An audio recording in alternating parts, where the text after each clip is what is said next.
প্রিয় দেশবাসী, শিশু, কিশোর কিশোরী, তরুণ তরুণী, ছাত্রছাত্রী, নারী পুরুষ, নবীন প্রবীণ, আপনাদের সকলের প্রতি আমার আন্তরিক সালাম ও গভীর শ্রদ্ধা।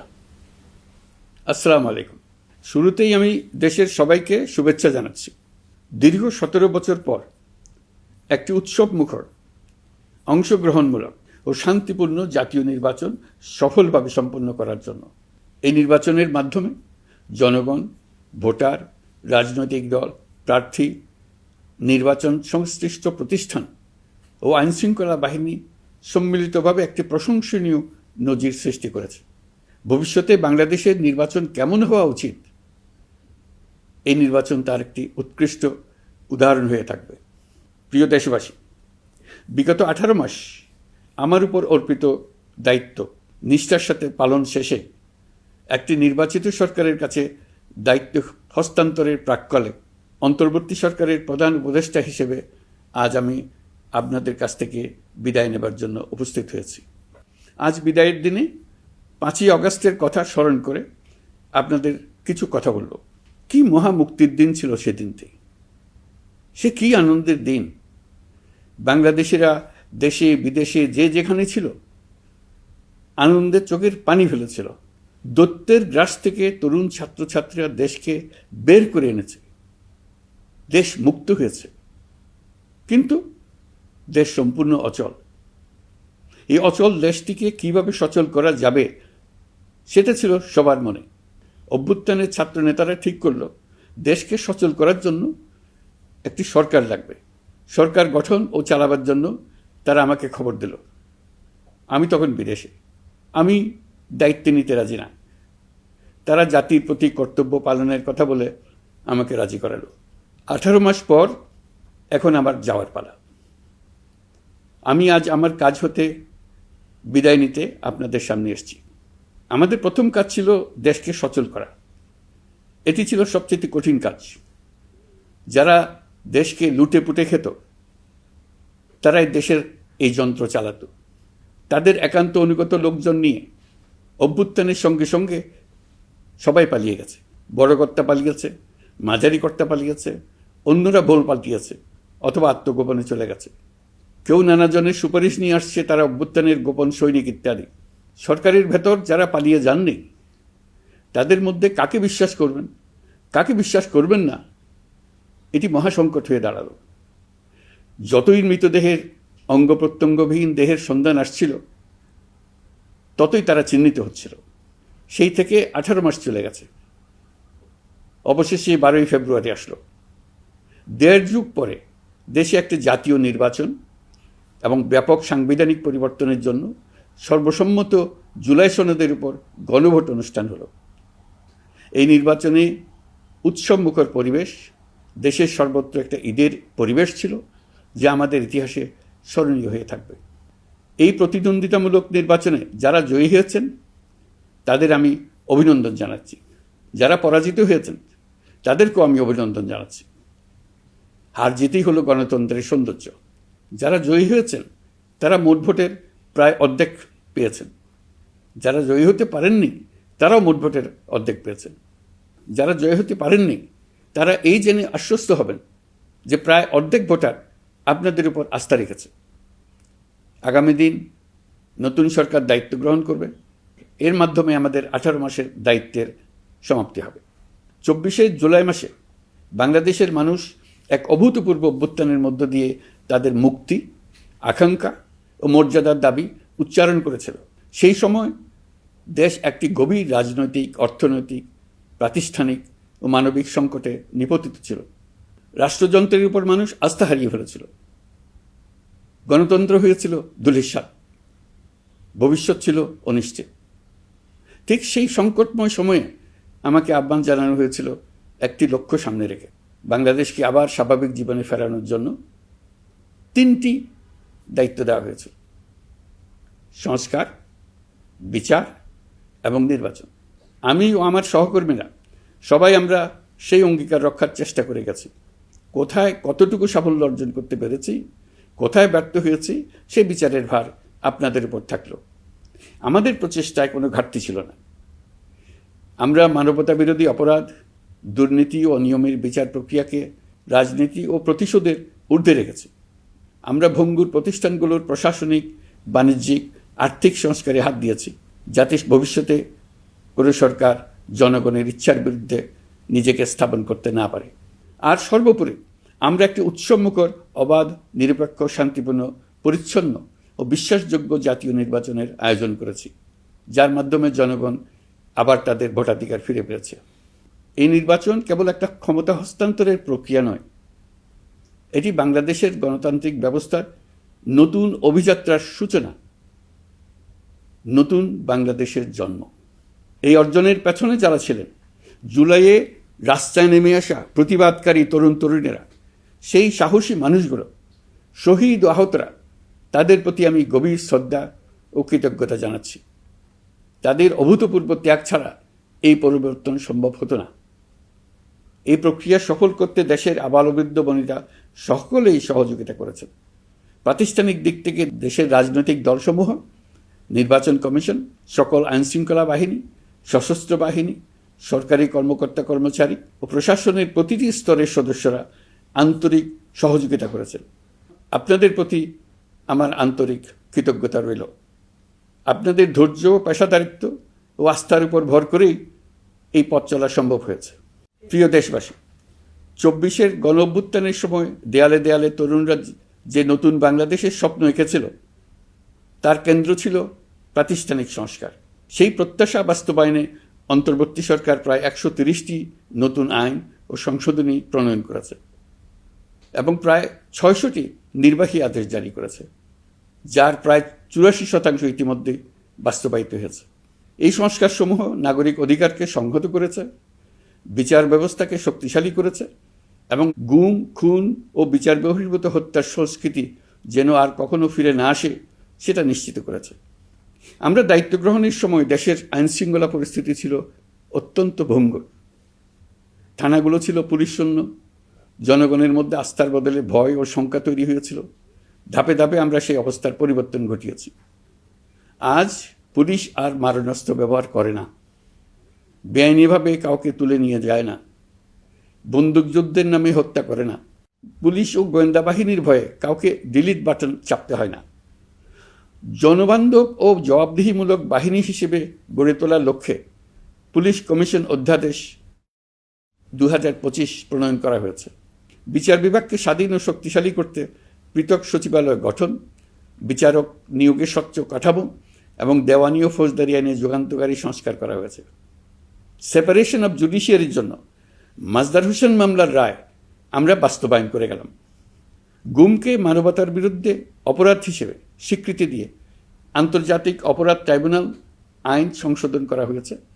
বিচার প্রক্রিয়াকে স্বচ্ছ করতে রায় সরাসরি সম্প্রচারের সুযোগ, বিদেশি আইনজীবী নিয়োগ এবং অন্তর্বর্তী আপিলের বিধান যুক্ত করা হয়েছে। বাংলাদেশ যেন আর কখনো মানবাধিকারহীন রাষ্ট্রে পরিণত না হয়, সেই লক্ষ্যে জাতীয় মানবাধিকার কমিশন অধ্যাদেশ জারি করা হয়েছে এবং কমিশন গঠন করা হয়েছে। প্রিয় দেশবাসী, একটি সমাজ তখনই উন্নত হয় যখন তার নারীরা নিরাপদ, সম্মানিত ও সমান অধিকারপ্রাপ্ত। উন্নয়ন তখনই টেকসই হয় যখন নারীরা সিদ্ধান্ত গ্রহণে, অর্থনীতিতে, শিক্ষায় ও নেতৃত্বে সমানভাবে অংশ নিতে পারেন। যে নতুন বাংলাদেশের স্বপ্ন আমরা দেখছি, নারীদের অগ্রযাত্রা ছাড়া তা গড়ে তোলা সম্ভব নয়। নারী ও শিশু সুরক্ষা, যৌন হয়রানি প্রতিরোধ অধ্যাদেশ, পারিবারিক সহিংসতা প্রতিরোধের অধ্যাদেশ এবং নারী ও শিশু নির্যাতন দমন আইন সংশোধন করা হয়েছে। নতুন এসব আইনের মাধ্যমে কর্মক্ষেত্রে ও শিক্ষা প্রতিষ্ঠানে নারীদের হয়রানি প্রতিরোধ ও সুরক্ষা আবার নিশ্চিত করার পথ সুগম করা হয়েছে। প্রিয় দেশবাসী, অভ্যুত্থান পরবর্তী এক উত্তাল সময়ে দেশকে ধীরে ধীরে স্বাভাবিক ধারায় ফিরিয়ে আনতে আমাদের সশস্ত্র বাহিনীর সৈন্যরা যে ধৈর্য, পেশাদারিত্ব ও দায়িত্ববোধের পরিচয় দিয়েছে, তার জন্য দেশবাসীর পক্ষ থেকে আমি তাদের প্রত্যেককে আন্তরিক ধন্যবাদ জানাচ্ছি। একই সঙ্গে বিশেষভাবে উল্লেখ করতে চাই, যখনই কোনো সংকটময় পরিস্থিতির উদ্ভব হয়েছে, তখনই দেশের রাজনৈতিক নেতৃত্ব আমাদের আহ্বানে তাৎক্ষণিকভাবে সাড়া দিয়েছেন এবং সহযোগিতার হাত বাড়িয়ে দিয়েছেন। এই পারস্পরিক দায়িত্ববোধ ও সংযমই দেশকে অস্থিরতার পথ থেকে স্থিতিশীলতার দিকে এগিয়ে নিতে সহায়ক হয়েছে। স্বৈরাচারের 16 বছরে এদেশের রাজনৈতিক নেতাকর্মীরা যে ভয়াবহ নিপীড়ন, মামলা হামলা, গুম ও হত্যার শিকার হয়েছেন, তা আমাদের জাতির জন্য এক গভীর বেদনাদায়ক শিক্ষা। এই অভিজ্ঞতা আমাদের স্মরণ করিয়ে দেয়, যাতে ভবিষ্যতে আর কখনো কোনো জালেম মাথাচাড়া দিয়ে উঠতে না পারে, যেন আর কখনো ফেসিবাদ প্রতিষ্ঠিত না হয়, শত শত আয়নাঘর সৃষ্টি না হয়, বিচার বহির্ভূত হত্যা ফিরে না আসে। সেই জন্য কেবল রাজনৈতিক অঙ্গীকারই যথেষ্ট নয়, প্রয়োজন ন্যায় বিচার নিশ্চিত করার লক্ষ্যে বিচার ব্যবস্থা ও রাষ্ট্রীয় কাঠামোর মৌলিক ও গভীর সংস্কার। এই উপলব্ধি থেকেই অন্তর্বর্তী সরকার তার সংস্কার কর্মসূচিকে সর্বোচ্চ অগ্রাধিকার দিয়েছে। প্রিয় দেশবাসী, ফ্যাসিস্ট সরকারের 16 বছরের নিপীড়ন ও জুলাইয়ের রক্তাক্ত স্মৃতি এখনও আমাদের মাঝে তাজা হয়ে আছে। যারা ভয়াবহ নিপীড়ন ও নির্যাতন চালিয়েছে তাদের বিচার করা এবং যেন আর কেউ এ ধরনের দুঃশাসন কায়েম করতে না পারে সেটা নিশ্চিত করা আমাদের গুরু দায়িত্ব। বিচার একটা চলমান প্রক্রিয়া। একাধিক ট্রাইব্যুনাল বর্তমানে সক্রিয়ভাবে কাজ করছে। ইতিমধ্যে একাধিক মামলার রায় ঘোষণা হয়েছে। আন্তর্জাতিক অপরাধ ট্রাইব্যুনালে ফেসিবাদের সময় দেশে যে গুমের সংস্কৃতি গড়ে উঠেছিল, সেই ভয়াবহ মানবাধিকার লঙ্ঘনের বিচারও শুরু হয়েছে। বেশ কিছু মামলার বিচারিক কার্যক্রম এখন শেষের পথে। আমরা আশা করছি আগামী দিনগুলোতেও বিচারিক প্রক্রিয়া অত্যন্ত নিরপেক্ষ ও স্বচ্ছতার সঙ্গে এগিয়ে যাবে। প্রিয় দেশবাসী, অন্তর্বর্তী সরকারের সবচেয়ে বড় অর্জন জুলাই সনদ, যার ভিত্তিতে গণভোটে বিপুল সংখ্যাগরিষ্ঠতায় তা বাস্তবায়নের সিদ্ধান্ত দিয়েছে দেশের মানুষ। জুলাই সনদের বাস্তবায়ন হলে ফেসিবাদ ফিরে আসার পথগুলো চিরতরে বন্ধ হয়ে যাবে। আশা করব এটা নির্ধারিত সময়ের সীমার মধ্যেই বাস্তবায়ন হবে। অন্তর্বর্তী সরকারের ছোট বড় ভালো মন্দ অনেক কথা ভুলে গেলেও জুলাই সনদের কথা জাতি কখনো ভুলবে না। এই সনদ রচনা এবং গণভোটে পাশ করানোর জন্য আমি সকল রাজনৈতিক দল, সামাজিক সংগঠন, অধিকার রক্ষা প্রতিষ্ঠান যারা অক্লান্ত পরিশ্রম করেছে তাদের সবাইকে আজ অভিনন্দন জানাচ্ছি। এই নির্বাচনে প্রথমবারের মতো প্রবাসীদের ভোট দেওয়ার সুযোগ সৃষ্টি করা হয়েছে। যখন একজন ভোটার গর্ব করে এই নির্বাচন ও গণভোটে ভোট দেওয়ার অভিজ্ঞতা সোশ্যাল মিডিয়ায় বলে, তখন একজন নাগরিক হিসেবে আমি আনন্দ ধরে রাখতে পারি না। আমি আশা করি এই প্রক্রিয়ায় ভবিষ্যতে আরও অনেক বেশি প্রবাসীরা নিশ্চিন্তে অংশগ্রহণ করতে পারবে। প্রিয় দেশবাসী, আমরা দায়িত্ব গ্রহণের সময় অর্থনীতি ছিল বিপর্যস্ত, ব্যাংকিং ব্যবস্থা ভেঙে পড়েছিল, অর্থ পাচার ছিল লাগামহীন। আমরা রাজস্ব ব্যবস্থাপনা, করনীতি, মুদ্রা ব্যবস্থাপনা, আর্থিক খাতে কাঠামোগত সংস্কার এনেছি। তলাবিহীন অর্থনীতি আমাদের জন্য রেখে গিয়েছিল আগের ফেসিবাদী সরকার। কেন্দ্রীয় ব্যাংক বাণিজ্য ব্যাংককে ফতুর করে দিয়ে গেছে, $234 বিলিয়ন পাচার করে নিয়ে গেছে, বিশাল ঋণের বোঝা রেখে গেছে। এইসব আমাদের জানা কথা। আমরা যারা এই অর্থনীতি আবার চালু করার দায়িত্ব পেয়েছিলাম তারা দিশা খুঁজে পাচ্ছিলাম না। এখন যাবার সময় স্বস্তি পাচ্ছি যে আমরা অবস্থার মোকাবেলা করতে পেরেছি এবং নতুন অর্থনীতির বুনিয়াদ রচনা করে রেখে যেতে পারছি। এখন আর পাওনাদাররা আমাদের তাড়া করতে আসবে না। আন্তর্জাতিক লেনদেনে আমরা চোখে অন্ধকার দেখব না। আমাদের রিজার্ভের পরিমাণ এখন $34 বিলিয়ন। আমাদের দেশপ্রেমিক প্রবাসী ভাই বোনদের রেমিটেন্সের টাকায় এই রিজার্ভ ক্রমেই বাড়ছে। নিত্য প্রয়োজনীয় পণ্যের দাম নিয়ন্ত্রণে সরবরাহ বৃদ্ধি করা হয়েছে। টিসিবির কার্যক্রম সম্প্রসারিত হয়েছে। বাজার তদারকি ও মজুতদারির বিরুদ্ধে কঠোর ব্যবস্থা নেওয়া হয়েছে। এর ফলে খাদ্য মূল্যস্ফীতি উল্লেখযোগ্যভাবে কমেছে। শ্রমিক অধিকারকে মানবাধিকারের অংশ হিসেবে বিবেচনা করে আন্তর্জাতিক শ্রম সংস্থার গুরুত্বপূর্ণ কনভেনশনসমূহ অনুসমর্থন করা হয়েছে, যা কর্মক্ষেত্রে শ্রমিকের নিরাপত্তা ও মর্যাদা নিশ্চিত করবে। যুগান্তকারী নতুন শ্রম আইন প্রণয়ন করা হয়েছে। প্রবাসীরা আমাদের অর্থনীতির প্রাণশক্তি। তাদের সুরক্ষা ও কল্যাণে আইন সংশোধন, বিদেশে আইনি সহায়তা, নতুন শ্রমচুক্তি এবং দক্ষতা উন্নয়ন প্রকল্প গ্রহণ করা হয়েছে। বন্দর ব্যবস্থাপনা ও বিনিয়োগ কাঠামোতে আমূল সংস্কারের মাধ্যমে ইউরোপীয় সর্ববৃহৎ বিনিয়োগ সহ একাধিক কৌশলগত প্রকল্প এগিয়েছে। ব্লু ইকোনমির সম্ভাবনা কাজে লাগাতে গভীর সমুদ্র বন্দর, মৎস্য ও আধুনিক টাউনশিপ উন্নয়নে নতুন কর্তৃপক্ষ গঠন করা হয়েছে। প্রিয় দেশবাসী, পররাষ্ট্রনীতিতে বাংলাদেশের সার্বভৌমত্ব, জাতীয় স্বার্থ ও দেশের মর্যাদা, এই তিনটি মূল ভিত্তি আমরা দৃঢ়ভাবে পুনরুদ্ধার করতে সক্ষম হয়েছি। নতজানু পররাষ্ট্রনীতি কিংবা অপর দেশের নির্দেশনা ও পরামর্শ নির্ভর বাংলাদেশ এখন আর নয়। আজকের বাংলাদেশ নিজের স্বাধীন স্বার্থ রক্ষায় আত্মবিশ্বাসী, সক্রিয় ও দায়িত্বশীল। বিশ্বের সকল দেশের সঙ্গে পারস্পরিক সম্মান ও স্বার্থের ভিত্তিতে সম্পর্ক গড়ে তুলতে আমরা প্রতিশ্রুতিবদ্ধ। একই সঙ্গে ভারসাম্য বজায় রেখে ভবিষ্যতের জন্য প্রয়োজনীয় কৌশলগত সিদ্ধান্ত নিতে সক্ষম এমন একটি রাষ্ট্র হিসেবে বাংলাদেশ আজ নিজেকে প্রতিষ্ঠিত করেছে।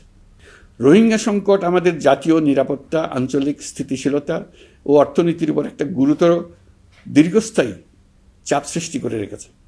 দুঃখজনকভাবে দীর্ঘ সময় ধরে এই সংকট নিরসনে কোনো কার্যকর সমন্বিত আন্তর্জাতিক উদ্যোগ দৃশ্যমান ছিল না। দায়িত্ব গ্রহণের পর আমরা আন্তর্জাতিক অঙ্গনে মৃতপ্রায় এই ইস্যুটিকে পুনরায় বিশ্ব মনোযোগের কেন্দ্রে নিয়ে আসতে সক্ষম হয়েছে। এই সংকটের গুরুত্ব অনুধাবন করে জাতিসংঘ আমাদের পাশে দাঁড়িয়েছে।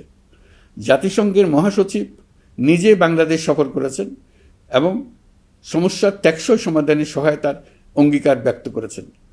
আমার অনুরোধে জাতিসংঘে রোহিঙ্গা বিষয়ে বিশেষ সভা অনুষ্ঠিত হয়েছে। প্রিয় দেশবাসী, দীর্ঘ ফেসিবাদী শাসনামলে বাংলাদেশের সশস্ত্র বাহিনীর সক্ষমতা ও আধুনিকীকরণের বিষয়টি পরিকল্পিতভাবে উপেক্ষিত ছিল। আমরা অল্প সময়ের মধ্যেই সেই অবস্থার মৌলিক পরিবর্তনের সূচনা করতে পেরেছি। দায়িত্ব গ্রহণের পর থেকেই বর্তমান সরকার সশস্ত্র বাহিনীর সক্ষমতা বৃদ্ধি, আধুনিকায়ন এবং যে কোনো ধরনের আগ্রাসন কার্যকরভাবে মোকাবেলার জন্য সশস্ত্র বাহিনীকে উপযোগী করে গড়ে তোলাকে অগ্রাধিকার দিয়েছে। সশস্ত্র বাহিনীর প্রতিরক্ষা সক্ষমতা বৃদ্ধি একটি ব্যয়বহুল প্রক্রিয়া হলেও বর্তমান বৈশ্বিক বাস্তবতায় বহির্বিশ্বের সম্ভাব্য হুমকি ও আগ্রাসন মোকাবেলার জন্য এর কোনো বিকল্প নেই। এই বাস্তবতা বিবেচনা নিয়ে অন্তর্বর্তী সরকার তার সীমিত মেয়াদের মধ্যে সেনাবাহিনী, বিমান বাহিনী ও নৌবাহিনীর সক্ষমতা বৃদ্ধিতে যুগান্তকারী পদক্ষেপ গ্রহণ করেছে।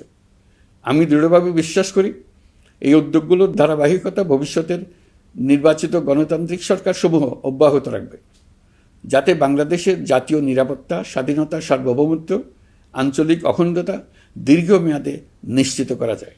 প্রিয় দেশবাসী, বাংলাদেশ এখন কেবল সংকট থেকে উত্তরণের গল্প নয়।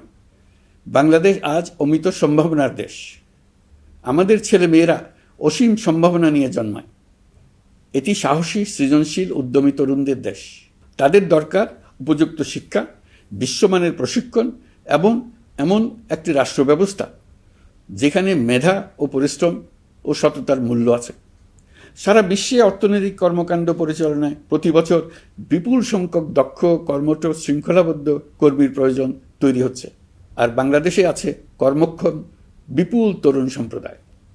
আমরা যদি এই বৈশ্বিক চাহিদা পূরণে উপযুক্ত পদক্ষেপ গ্রহণ করি, তাহলে জাপান, কোরিয়া, মধ্যপ্রাচ্য, ইউরোপ, উত্তর আমেরিকা সহ সবাই চাইবে বাংলাদেশের তরুণ তরুণীদের শ্রম, মেধা ও সৃজনশীলতা ব্যবহার করতে। আমরা হয়ে উঠতে পারি তাদের জন্য পছন্দের একটা নির্ভরযোগ্য, দক্ষ জনশক্তি সরবরাহকারী দেশ। আমাদের খোলা সমুদ্র কেবল ভৌগোলিক সীমারেখা নয়, এটি বাংলাদেশের জন্য বিশ্ব অর্থনীতির সঙ্গে যুক্ত হওয়ার উন্মুক্ত দরজা। নেপাল, ভুটান ও সেভেন সিস্টার্সকে নিয়ে এই অঞ্চলে অর্থনৈতিক সমৃদ্ধির বিশাল সম্ভাবনা রয়েছে। অর্থনৈতিক অঞ্চল, বাণিজ্যিক চুক্তি ও শুল্কমুক্ত বাজারে প্রবেশের সুযোগের মধ্য দিয়ে এই অঞ্চলে একটি বৈশ্বিক উৎপাদন কেন্দ্র হিসেবে গড়ে ওঠা শক্তিশালী ভিত্তি প্রতিষ্ঠিত হবে। আমাদের বন্দরগুলোর দক্ষতা আন্তর্জাতিক পর্যায়ে নেবার জন্য সেরা আন্তর্জাতিক বন্দর পরিচালনা কোম্পানির সঙ্গে চুক্তির কাজে আমরা অনেক এগিয়ে এসেছি। এর দক্ষতা বাড়াতে না পারলে আমরা অর্থনৈতিক অর্জনে পিছিয়ে যাব। প্রিয় দেশবাসী, সম্প্রতি বাংলাদেশের সঙ্গে যুক্তরাষ্ট্রের একটি গুরুত্বপূর্ণ দ্বিপাক্ষিক বাণিজ্য ও শুল্ক চুক্তি সম্পন্ন হয়েছে। এই চুক্তি কেবল একটি বাণিজ্যিক সুবিধা নয়, এটি বাংলাদেশের অর্থনীতি, কর্মসংস্থান, শিল্পায়ন এবং আন্তর্জাতিক কূটনৈতিক অবস্থানকে দীর্ঘমেয়াদে শক্তিশালী করার জন্য একটি কৌশলগত ভিত্তি হিসেবে কাজ করবে। এই চুক্তির ফলে যুক্তরাষ্ট্রের বাজারে বাংলাদেশের জন্য প্রযোজ্য পারস্পরিক শুল্কভার, রেসিপ্রোকাল ট্যারিফ 37% থেকে 19% কমে এসছে। এই চুক্তির একটা বিশেষ দিক হলো যুক্তরাষ্ট্রে উৎপাদিত তুলা ও কৃত্রিম তন্তু ব্যবহার করে তৈরি পোশাক পণ্যে শূন্য পারস্পরিক শুল্ক সুবিধা। এটা একটা মস্ত বড় সুবিধা। এর মাধ্যমে যুক্তরাষ্ট্রের বাজারে শুল্ক সুবিধা পাওয়ায় বাংলাদেশি পোশাক আরও কম দামে যুক্তরাষ্ট্রে প্রবেশ করবে। যুক্তরাষ্ট্রের তুলা ব্যবহারের ফলে আমাদের সরবরাহ চেইন আরও বৈচিত্র্যময় ও স্থিতিশীল হবে। এটি বাংলাদেশের পোশাক শিল্পকে উচ্চ মূল্যের ও উন্নত মানের পণ্যের দিকে অগ্রসর হওয়ার সুযোগ করে দেবে। প্রিয় দেশবাসী, বাংলাদেশের অর্থনৈতিক ভবিষ্যৎ টেকসই, বৈচিত্র্যময় ও প্রযুক্তি নির্ভর করার লক্ষ্যে জাপানের সঙ্গে সম্পাদিত অর্থনৈতিক অংশীদারিত্ব চুক্তি একটি ঐতিহাসিক ও কৌশলগত অগ্রগতি। এই অংশীদারিত্বের একটি গুরুত্বপূর্ণ সুফল হল উৎপাদন ও রপ্তানির বহুমুখীকরণ। জাপানের সঙ্গে সহযোগিতার ফলে অটোমোবাইল যন্ত্রাংশ, ইলেকট্রনিক্স, রেলওয়ে সরঞ্জাম, গ্রিন টেকনোলজি এবং উচ্চমূল্যের শিল্পপণ্যে বাংলাদেশ ধাপে ধাপে যুক্ত হতে পারবে। এতে আমাদের ঝুঁকি কমবে এবং বৈশ্বিক বাজারে বাংলাদেশের অবস্থান আরও শক্তিশালী হবে। পৃথিবীর শিল্পোন্নত দেশগুলো আমাদের দেশে বিনিয়োগ করবে শুধু জাপানে শুল্কমুক্ত রপ্তানির সুবিধা গ্রহণ করার জন্য। প্রিয় দেশবাসী, আমরা চীনের সাথে আমাদের উন্নয়ন সহযোগিতা গভীরতর করেছি। গত বছর মার্চে বেজিংয়ে চীনের প্রেসিডেন্ট শি জিনপিংয়ের সাথে বৈঠকে আমরা দুদেশের মধ্যকার কৌশলগত অংশীদারিত্বকে নতুন পর্যায়ে উন্নীত করার প্রত্যয় ব্যক্ত করেছে। ইতিমধ্যে তিস্তা নদীর সামগ্রিক ব্যবস্থাপনা ও পুনর্বাসন প্রকল্পের বিষয়ে উল্লেখযোগ্য অগ্রগতি হয়েছে। নীলফামারীতে 1000 শয্যার একটি আন্তর্জাতিক মানের হাসপাতাল তৈরিতে দুদেশ একমত হয়েছে। এই কাজটি আমরা এগিয়ে নিতে পেরেছি। আমরা এমন একটি বাংলাদেশ গড়ে তুলতে চাই যে বাংলাদেশ শুধু স্বল্প মূল্যের শ্রমনির্ভর অর্থনীতি নয়, বরং দক্ষতা ও প্রযুক্তি ও মূল্য সংযোজন ভিত্তিক অর্থনীতিতে রূপান্তরিত হবে। তবে আমি স্পষ্টভাবে বলতে চাই, এই সম্ভাবনা বাস্তবে রূপ নিতে হলে 3টি বিষয়ের কোনো বিকল্প নেই: শিক্ষা, প্রশিক্ষণ এবং সততা। অতীতে রাষ্ট্রীয় ব্যবস্থাপনায় সীমাহীন দুর্নীতি, অসততা, অনিয়ম ও জালিয়াতিকে উৎসাহিত করা হয়েছিল। সেই সংস্কৃতি আমাদের পেছনে টেনে রেখেছিল, আমাদের বিশ্বাসযোগ্যতা ক্ষুণ্ণ করেছিল। নতুন বাংলাদেশকে সেই পথ থেকে সরে আসতে হবে। আমাদেরকে প্রতিজ্ঞাবদ্ধ হতে হবে নিয়ম মানায়, প্রতিশ্রুতি রক্ষা, মান বজায় রাখা, রাষ্ট্রের প্রতিটি স্তরকে দুর্নীতিমুক্ত করায়, স্বচ্ছতা ও দায়বদ্ধতা নিশ্চিত করা। প্রিয় দেশবাসী, আমরা শূন্য থেকে শুরু করিনি, শুরু করেছি মাইনাস থেকে। ধ্বংসস্তূপ পরিষ্কার করে প্রতিষ্ঠান দাঁড় করিয়ে তারপরে সংস্কারের পথ ধরেছে। আজ অন্তর্বর্তী সরকার বিদায় নিচ্ছে, কিন্তু গণতন্ত্র, জবাবদিহিতা, বাক স্বাধীনতা, অধিকার চর্চার যে ধারা শুরু হয়েছে তা যেন কখনো থেমে না যায়। আমরা রাষ্ট্রীয় দায়িত্ব ছেড়ে গেলেও নতুন বাংলাদেশ গড়ার সার্বিক দায়িত্ব আমার, আপনার, আমাদের সবার। আমাদের সকলের দায়িত্ব দেশকে সত্যিকারের গণতন্ত্র হিসেবে পরিস্ফুটিত করা। জুলাই গণঅভ্যুত্থান আমাদের জন্য এই দরজা খুলে দিয়েছে। আমরা যদি স্বপ্ন, আকাঙ্ক্ষা ও শক্তিকে বাঁচিয়ে রাখতে পারি, তবে বাংলাদেশের অগ্রযাত্রা কেউ থামাতে পারবে না। গণঅভ্যুত্থানে যারা প্রাণ দিয়েছে, শরীরের অঙ্গ হারিয়ে দুঃসহ জীবনযাপন করছে, যাদের লাশ পুড়িয়ে ফেলা হয়েছে, যাদের লাশ এখনো খুঁজে পাওয়া যাচ্ছে না, যারা অল্পের জন্য বেঁচে গেছে, তাদের সকলের আত্মত্যাগকে এই জাতি যেন কোনোদিন ভুলে না যায়। প্রতিটি রাষ্ট্রীয় সিদ্ধান্ত গ্রহণে আমরা যেন তাদের ছবি মনে রেখে সিদ্ধান্ত নিই। আমাদের পরবর্তী প্রজন্মকে ক্ষমতাবানদের কিভাবে নিয়ন্ত্রণে রাখতে হয় সেই শিক্ষাটি যেন দিয়ে যেতে পারে। ক্ষমতাবানদের ক্ষমতা মানুষকে কীরকম মনুষ্যত্বহীন করে তুলতে পারে সেটা জাতির ইতিহাসে ধরে রাখার জন্য আমরা পলাতক প্রধানমন্ত্রীর বাসস্থান গণভবনকে জাতীয় জুলাই স্মৃতি জাদুঘর হিসেবে প্রতিষ্ঠিত করে রেখে যাচ্ছি। এখানে আপনাদের স্মৃতির বাস্তব নমুনা সংরক্ষণ করে রাখা হয়েছে। জাদুঘর যখন জনসাধারণের জন্য খুলে দেওয়া হবে, তখন আপনি যেখানেই থাকুন, দেশে থাকুন, বিদেশে থাকুন, আমি অনুরোধ করব আপনি সপরিবারে একবার এসে কিছুক্ষণ জাদুঘরে কাটিয়ে যাবেন। প্রিয় দেশবাসী, আসুন আমরা এমন একটি বাংলাদেশ গড়ি যেখানে সম্ভাবনা সীমাহীন আর স্বপ্নের কোনো সীমানা নেই। গত 18 মাসে ক্রমান্বয়ে এদেশের মানুষের মধ্যে গণতন্ত্র, একটি কল্যাণমূলক শাসন ব্যবস্থা, বাক স্বাধীনতা, ক্ষমতাকে প্রশ্ন করতে পারা, সমালোচনা করতে পারা, জবাবদিহিতায় আনতে পারার যে চর্চা শুরু হলো, উৎসবমুখর পরিবেশে নির্বাচন আয়োজন করে জনগণের অধিকার নিশ্চিত হলো, এই ধারা যেন কোনো রকমেই হাতছাড়া হয়ে না যায়। আমি বিশ্বাস করি বাংলাদেশের আপামর জনসাধারণ এবং সকল রাজনৈতিক পক্ষ ইস্পাত কঠিন ঐক্যের মাধ্যমে এই ধারাকে আগামী দিনগুলোকে রক্ষা করবে, সমৃদ্ধ করবে।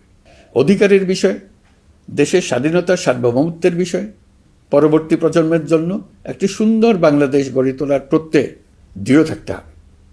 দলমত, ধর্ম, বর্ণ, নারী পুরুষ নির্বিশেষে সবাইকে আহ্বান জানাই একটি ন্যায়ভিত্তিক, মানবিক ও গণতান্ত্রিক বাংলাদেশ গড়ে তোলার সংগ্রাম অব্যাহত রাখতে। এই আহ্বান জানিয়েই আমি অত্যন্ত আশাবাদের সঙ্গে আজ আপনাদের কাছ থেকে বিদায় নিচ্ছি। দেশের শিশু, কিশোর কিশোরী, তরুণ তরুণী, ছাত্রছাত্রী, নারী পুরুষ, নবীন প্রবীণ, আমার দায়িত্ব থেকে বিদায় নেবার এই প্রাক্কালে আপনাদের সকলের প্রতি আন্তরিক ধন্যবাদ জানাচ্ছি। আমার জন্য দোয়া করবেন। মহান আল্লাহ আমাদের সকলের সহায় হন। আল্লাহ হাফেজ।